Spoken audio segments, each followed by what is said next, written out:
Welcome to BRK legal. నేను మీ సూయా వర్మ. ఈరోజు మనతో పాటు ఉన్నారు మాలతి గారు. నమస్కారం అండి. నమస్కారం. Hi madam. Hi. Pakistan prime minister open statement అనుకోకుండా ప్రకటన ఓపెన్గా అందరి ముందు మేమే యుద్ధంలో గెలిచామని చెప్తున్నాడు. అసలు దీని మీద మీరు ఏం మాట్లాడతారండి? బేసికల్ ఏంటంటే నేను కూడా స్పీచ్ అనేది విన్నా. ఏంటంటే ఇప్పుడు ఏదైనా వార్ అవుతున్నప్పుడు జనరల్ ఏంటంటే ప్రైమ్ మినిస్టర్స్ వాళ్ళు ఏం చేస్తారు, ఇప్పుడు మనకి మోడీజీ వచ్చి ఇట్లా స్టేట్మెంట్ ఇవ్వడం, స్పీచ్ ఇవ్వడం, అంటే పబ్లిక్లో ఒక కన్ఫ్యూజన్ అనేది ఉన్నప్పుడు ప్రైమ్ మినిస్టర్స్ వచ్చి ఏంటంటే ఒక స్టేట్మెంట్ ఇస్తారు యూజువల్గా ఆఫీషియల్గా. సో అలా ప్రైమ్ మినిస్టర్ పాకిస్తాన్ వాళ్ళ ప్రైమ్ మినిస్టర్ కూడా ఆఫీషియల్గా వచ్చేసి ఏమని ఓపెన్ స్పీచ్ ఇస్తున్నాడంటే వార్ మనమే గెలిచినాము, అదే కాకుండా మనం ఎన్ని మిసైల్స్ పంపించినామో అన్నీ కూడా స్ట్రైక్ అయినాయి, అది కాకుండా ఇండియన్ ఎయిర్ బేస్ ఏదైతే ఉందో అది కూడా మేము స్ట్రైక్ చేసినాం, స్మాష్ చేసేసినామని చెప్పేసి ఫేక్ న్యూస్ చెప్తా ఉన్నాడు. అంటే వాళ్ళ పబ్లిక్ని హ్యాపీ చేయించుకోవడానికి, వాళ్ళు ఏదో గ్రేట్ తోపు అని చూపించుకోవడానికి ఇలాంటి స్టేట్మెంట్స్ అని ఇస్తున్నాడు. ఇది ఫస్ట్ టైం కాదు. ఈవెన్ 1964 వార్లో అలానే జరిగింది, 1971 వార్లో అలానే జరిగింది. ప్రతిసారి కూడా వాళ్ళు ఏం చెప్పుకుంటారంటే ఇండియన్స్ గెలవలేదు. అంటే వాళ్ళ అక్కడ ఎడ్యుకేషన్ లేదు. పాకిస్తాన్లో ఎవరైనా చదువుకున్నోడు ఉంటాడా? ఎవడు ఉండడు. ఏ చెప్తే అది ఇట్లా కళ్ళు మూసుకొని గుడ్డిగా ఏమంటారు ఒక గొర్రెలాగా వినేస్తూ ఉంటారు. ఏం చెప్తే అది వింటూ ఉంటారు కదా. ఇప్పుడు మనిషికి దేనివల్ల అవేర్నెస్ వస్తుంది? ఎడ్యుకేషను, లీస్ట్ ఇంటర్నెట్ చూడడం, సోషల్ మీడియా అన్నీ తెలుస్తూ ఉంటాయి. వాళ్ళకి ఏది ఉండదు. వాళ్ళు ప్రైమ్ మినిస్టర్ ఏం చెప్తే వావ్ అనుకొని దానికే ఇది కరెక్ట్ అని అనుకుంటారు అనమాట. అట్లానే ఇక్కడ కూడా వాళ్ళు ప్రైమ్ మినిస్టర్ ఏం చెప్తే అది వింటారు. అండ్ వాళ్ళు ఓపెన్గా చెప్తారు కూడా. అంటే వాళ్ళకి రాబోయే జనరేషన్స్కి ఏం చెప్తారు, మనమే గెలిచాము 2025లో అయిన వార్లో మనమే గెలిచినాము అని చెప్పుకుంటారు. సోషల్ నాలెడ్జ్ లేదు. 1971 ఎలా చెప్పుకుంటూ వచ్చారో మేమే గెలిచామని చెప్పేసి మనకు ప్రూఫ్స్ ఉన్నాయి. వాళ్ళ మన ప్రైమ్ మినిస్టర్ అగ్రిమెంట్ చేసుకుంటున్న పిక్చర్స్ ఉన్నాయి, ఫొటోస్ ఉన్నాయి, అవన్నీ చూసాం. ఇలా మాట్లాడితే ఎలా ఊరుకుంటారు? అది ఎందుకు ఊరుకుంటారు అంటే వాళ్ళ దేశస్తులను వాళ్ళు మభ్య పెట్టుకోవాలి కదా, మేము గ్రేట్, మేము తోపని చూపించుకోవాలి కదా. ఇండియన్ గవర్నమెంట్ ఏం మాట్లాడుతుంది? ఇండియన్ గవర్నమెంట్ ఏం మాట్లాడుతుంది? ఎందుకంటే అది వాళ్ళ ఇంటర్నల్ మ్యాటర్. ఎందుకంటే వాళ్ళ ప్రైమ్ మినిస్టర్ వాళ్ళ పబ్లిక్ ఏం చెప్పుకుంటున్న దాంట్లో మనం జోక్యం చేసుకోవడం లేదు. ఒక్కటి ఏం చేయగలుగుతాము అంటే అది కరెక్ట్ కాదు, ఇది ఫేక్ న్యూస్ అని చెప్పుకోగలుగుతాము. బట్ ఒకటి ఏంటంటే వరల్డ్ ఈజ్ వాచింగ్, ప్రపంచం అనేది చూస్తుంది. ఇప్పుడు ప్రపంచం అంతా ఇంట్రెస్ట్ దేని మీద ఉంది? ఇండియా ఉన్న పాకిస్తాన్ మధ్యలో అయ్యేది ఏం జరుగుతుంది, వార్ ఏంటి, ఏ మిసైల్స్ ఎవరి మీద, దివాళీలో బాంబ్స్ వేసుకుంటూ ఉంటారు కదా, అలా మనం బాంబ్స్ వేసుకున్నట్టు ఇంట్రెస్ట్ అంతా సిల్లీగా ఫన్నీగా చూస్తూ ఉన్నారు. బట్ మనకు తెలుసు అది ఎంత సీరియస్ అనేది. ఎంతమంది army men losing there lives, అంటే వాళ్ళ ప్రాణాలు పోగొట్టుకుంటున్నారు, ఎంతమంది వాళ్ళ లైఫ్ సాక్రిఫైస్ చేస్తున్నారు, వాళ్ళ అంటే ఫ్యామిలీకి అందరు దూరం ఉండి ఎంత త్యాగాలు అనేది కంట్రీ కోసం, మన సేఫ్టీ కోసం చేస్తున్నారు. ఇది సీరియస్ మ్యాటర్ మనకి. బట్ వరల్డ్లో ఏంటంటే వాళ్ళకైతే తమాషాలు ఆగిపోయింది. సో బట్ స్టిల్ వరల్డ్కి అనేది తెలుసు ఎవరు పవర్ఫుల్ కంట్రీ, ఎవరు గెలుస్తున్నారు, ఎవరి మీద మిసైల్స్ వేస్తున్నారు, అంటే ఎవరి దగ్గర హై టెక్నాలజీ ఉంది, అందరికీ తెలుసు. బట్ వాళ్ళు ఏంటంటే పాకిస్తాన్కి ఇది అలవాటే, ఈ జనాలని పిచ్చోళ్ళని చేయడము. But truth will be truth. ఇప్పుడు నాకు వచ్చిన సందేహం ఏంటంటే వరల్డ్ వార్ పోయిన తర్వాత ప్రతి దాంట్లో అమెరికా అనేది రావటం, వెళ్ళిపోవటం, వస్తుంది, వెళ్ళిపోతుంది. యుద్ధం జరిగినప్పుడు అమెరికా అనేది వస్తుంది, పాల్గొంటుంది, కానీ మధ్యలోనే వెళ్ళిపోతుంది, ఆపేద్దాం అన్నట్టు కాంప్రమైజ్ చేసేస్తుంది. యుద్ధం స్టార్ట్ చేసేది అమెరికానే, ఎండ్ చేసేది అమెరికానే. దీని మీద మీరేం మాట్లాడతారు? అసలు బేసికల్గా ఏంటంటే అమెరికా ముందుండదు. సో మీరు అన్నట్టు వరల్డ్ వార్ కాదు, కానీ ఒక కంట్రీకి ఇంకో కంట్రీకి మధ్యలో అయ్యే వార్స్లలో మాత్రం పెద్ద మనిషి వేషం వేసుకొని వావ్ నేనున్నా, నేను చేస్తా, నేను ఏదో ఒకటి చేసి పెడతా అన్నట్టుగా వస్తుంది. ఎట్లా చేపిస్తా అంటే నేను సార్ట్ చేసేస్తా, ఎవ్వరు పిలవరు, అదే వస్తుంది. వాళ్ళు వస్తారు, ప్రెసిడెంట్స్ వచ్చి ఇప్పుడు ఇండియా అండ్ పాకిస్తాన్ అయినప్పుడు మనం పిలిచామా? ట్రంప్ తనంతట తాను వచ్చేసి నేను మీడియేటర్లా ప్రవర్తిస్తా, మీరు ఆపేసేయండి, పీస్ ఇంపార్టెంట్, అది ఇది అని చెప్పారు. మరి వాళ్ళ మీద అటాక్ అయినప్పుడు 9/11 అటాక్ అయినప్పుడు మరి పీస్ ఇంపార్టెంట్ అన్నారా? వాళ్ళెందుకు మరి బిన్ లాడెన్ని వెతికి సౌదీ అరేబియా నుంచి గాలించి వెతికి చంపేశారు? ఎందుకు అంటే మీకు ఒక న్యాయం, మాకు ఒక న్యాయం. అప్పుడెందుకు పీస్ మాట్లాడలేదు పీస్ గురించి?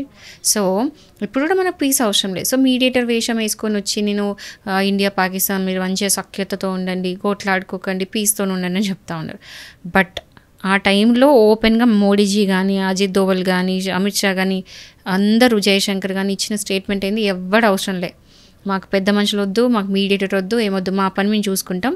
అండ్ పాకిస్తాన్ మా జోలికి వస్తే మాత్రం మీ ఎవ్వడి మాట వినం, మేము ఏం చేసుకోవాలో మాకు తెలిసి మేము చేసుకుంటాం అని అన్నారు. ఓపెన్గా మా వాళ్ళు స్టేట్మెంట్ ఇచ్చారంటే ఇండైరెక్ట్ ఇన్సల్ట్ చేసినాం మనం. ఈ ఇన్సల్ట్ చేసిన ఎఫెక్ట్ ఎట్లా పడ్డదంటే ట్రంప్కి ఈగో హర్ట్ అయింది. ఈగో హర్ట్ అయ్యి ఇప్పుడు ఏమంటున్నాడు, నేను యాపిల్ డివైజెస్ ఏది కూడా మ్యానుఫ్యాక్చర్ చేయను ఇండియాలో. ఏదైతే కాంట్రాక్ట్ ఉండిందో యాపిల్ డివైజెస్ మనం ఇండియాలో మ్యానుఫ్యాక్చర్ చేద్దాం అనుకున్నారు, అది విత్డ్రా చేసుకున్నారు. ఏం చేసుకుంటారో చేసుకున్నాను, పోయేదే ఉందండి, యాపిల్ కొనుక్కొని ఉందాము, యాపిల్ ఫోన్స్ కొనందు, ఎన్ని లేవు, India made in India phones కొనుక్కుందాం. సో ఏంటంటే ఇప్పుడు యాపిల్ అనేది ఒక లగ్జరీ ఐటమ్, నెసెసిటీ ఐటమ్ కాదు కదా, అది ఎఫెక్ట్ ఎట్లా అవుతుంది, అవుతుంది but not that much. So అదొకటి. మళ్ళీ ఇంకోటి ఏంటంటే నేను పట్టించుకోను, నేను చేయను అన్నట్టుగా ఏదో అలుగుతారు చూడండి, అలాంటి కథలన్నీ ఉన్నాయన్నమాట ట్రంప్ దగ్గర. సో ఖచ్చితంగా వెనకాల నుంచి ప్లే చేస్తుంది. తమాషా అంటే తగలబెట్టి తమాషా చూడడం అని ఒక సామెత ఉంటుంది కదా, అది కరెక్ట్ ఈ అమెరికన్ ప్రెసిడెంట్స్కి సెట్ అయ్యే మాట. అది ఎట్లా అంటే వెనకాల నుంచి అన్నీ నడిపిస్తుంది, మళ్ళీ ముందుకు వచ్చినట్టు చేస్తుంది, కొంచెం రిస్క్ అనిపించగానే వెనకకు తప్పుకుంటుంది. మీరు అన్నది అదే జరుగుతుంది ప్రతిసారి.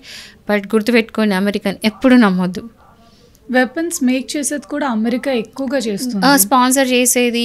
ఇప్పుడు ఎగ్జాంపుల్ ఏంటంటే ఇప్పుడు ఇంత వార్ అవుతుంది, పీస్ అంటుందిగా, పీస్ అని ట్రంప్ అంటున్నాడు. మరి ఎందుకు IMF అంత అమౌంట్ ఫండ్స్ అది రిలీజ్ చేసింది పాకిస్తాన్కి? ఏం అవసరం? కావాలని చేస్తున్నారు. మరి వెపన్స్ అనేవి ఇక్కడే తయారవుతున్నాయి, తయారు చేసుకోమని కదా అంత అమౌంట్ ఇచ్చింది. ఆ డబ్బులు ఎందుకు ఇచ్చారు? తయారు చేసుకోండి, మీరు ఇద్దరు కొట్లాడుకోండి, ఒకరి మీద ఒకరు వేసేసుకోండి మిసైల్స్ అనే కదా. మాత్రం హ్యాపీగా ఉంటాం అని నేను మాత్రం తమాషా చూస్తాము అని అంటున్నారు. అలానే ఉంది కదా పరిస్థితి. This is not for the first time, ఇది రిపీటెడ్గా మన ఒక కంట్రీ కాదు, ముందు కూడా అయిన అన్ని వార్స్లో కూడా ఇదే సీన్. వార్ ఆపి తప్పు చేసామంటారా? వార్ ఆపలేదు, వీఆర్ రెడీ ఎనీ టైం. ఎట్లా అంటే మేమైతే వార్ ఆపలేదు, ఎలా అంటే అలర్ట్ ఉన్నాం, వాళ్ళు ఏమైనా చేస్తే counter attack. So it's like ఇంకా కూడా సైలెంట్గా వార్ అయితే నడుస్తుంది. బట్ వార్ నడుస్తుంది నాను స్పెసిఫిక్గా చెప్పాలంటే వార్ లాంటి సిచ్యువేషన్లో ఉన్నాం. So any time we're ready. మనమైతే అటాక్ చేయము, వాళ్ళు అటాక్ చేస్తే మాత్రం ఈసారి ఊరుకునేది రెడీ. స్టార్ట్ అయింది పహల్గామ్ దాడి వల్ల, అసలు దాని పేరే రావట్లేదు, ఆ టెర్రరిస్టులు అసలు ఎట్టిపోయారంటారు. ఇప్పుడు టెర్రరిస్టులు ఏంటంటే న్యూస్ ఏముందంటే అఫీషియల్గా ప్రాబ్లం ఎక్కడ వస్తుందంటే అఫీషియల్గా స్టేట్మెంట్ రిలీజ్ చేయాల, ఎంతమంది వచ్చినారు, ఎక్కడున్నారు, ఏంటి అంటే మేబీ కాన్ఫిడెన్షియాలిటీ మెయింటైన్ చేస్తున్నారు. సో ఏ టెర్రరిస్టులు అయితే ఉన్నారో అది మాత్రం ఒక్కటి క్లియర్ అయింది ఏంటంటే అది పెంచి పోషించి ఫండింగ్ చేసి పంపించింది పాకిస్తాన్. సో ఇది ఓపెన్గా ఈ రీసెంట్గా వాళ్ళ ఆర్మీ వాళ్ళు ఖుద్ ఒప్పుకున్నారు ఏంటంటే ఇది మేమే చేసాము, మేమే పంపించినాము అని చెప్పేసి వాళ్ళు ఓపెన్గా స్టేట్మెంట్ ఇచ్చినారు. సో వాళ్ళు ఒప్పుకున్నట్టేగా.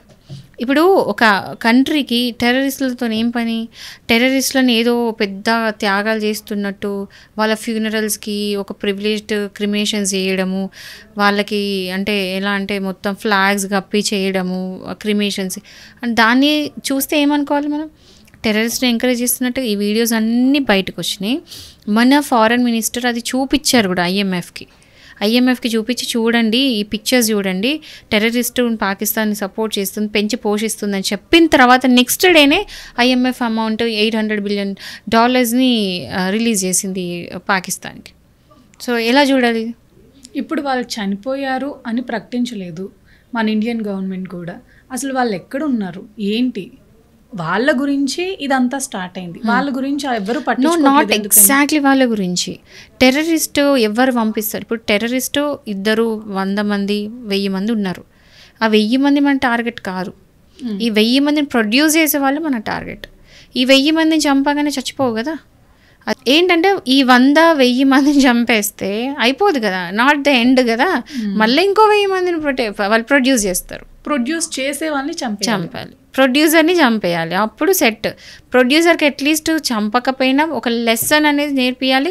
మాతో పెట్టుకుంటే మీరు బతకర్రా బాబు అని ఒక కన్వే అయితే మెసేజ్ మనం చేయాలి. ఇండియా అంటే ఇది అని వరల్డ్ చూపించాలి, అందరికి చూపించాలి, ఇంక్లూడింగ్ అమెరికా కూడా. అందుకే భయపడింది కదా అమెరికా, దిగొచ్చేసాడు ట్రంప్, మీరు ఆపండి. ఎందుకంటే వాళ్ళకి అంత సత్తా లేదు. అమెరికా మన మీద యుద్ధం చేసినా గెలిచేది ఇండియానే, ఎందుకంటే అంత స్ట్రాంగ్గా మీకు తెలుసా అమెరికా ఎప్పుడు వార్ చేయదు, direct war never. They are very clever. ఎట్లా చేస్తారు అంటే చెప్తున్నా కదా, తగలబెట్టి తమాషా చూస్తారు, వేరే వాళ్ళతో అటాక్ చేపిస్తారు, ఇట్లా స్పాన్సర్ IMF త్రూ స్పాన్సర్ చేపించి మన మీద అటాక్ చేపిస్తారు తప్ప ఫేస్ డైరెక్ట్ కాంబాట్ ఉండదు. Very clever in bad way, not in a good way. సరే మాలతి గారు, ప్రతి దానికి ఒక ఎండ్ కార్డ్ అనేది ఉంటుంది. పాకిస్తాన్ కూడా త్వరలో ఉండబోతుందని నేను అనుకుంటున్నాను. పడాలి ఈసారి మాత్రం, ఫర్ ఎవర్ పడాలని చెప్పి మనస్ఫూర్తిగా నేను కోరుకుంటున్నాను. And I really appreciate and I'm thankful to army. Army అంటే నేను చూస్తూ ఉన్నాను కదా ఇంతమంది బలవుతున్నారు, అండ్ ఆర్మీకి నేను థ్యాంక్స్ చెప్తున్నాను నా తరఫున. అది కాకుండా వాళ్ళ ఫ్యామిలీస్ కూడా, అంటే వాళ్ళ మదర్స్, వాళ్ళ వైఫ్స్, వాళ్ళ పిల్లలు అందరూ కూడా వాళ్ళ ఆర్మీ వాళ్ళ మెన్ని వార్కి పంపిస్తూ ఉంది మన కోసం, మన ప్రొటెక్షన్ కోసం. బార్డర్లో వాళ్ళు ఎంతో స్ట్రైవ్ అవుతున్నారు. సో నేను ఆర్మీకి వాళ్ళ ఫ్యామిలీస్ కూడా నేను థ్యాంక్ యూ చెప్తున్నాను. మీకు కూడా థ్యాంక్ యూ దీని గురించి మాట్లాడినందుకు. యా.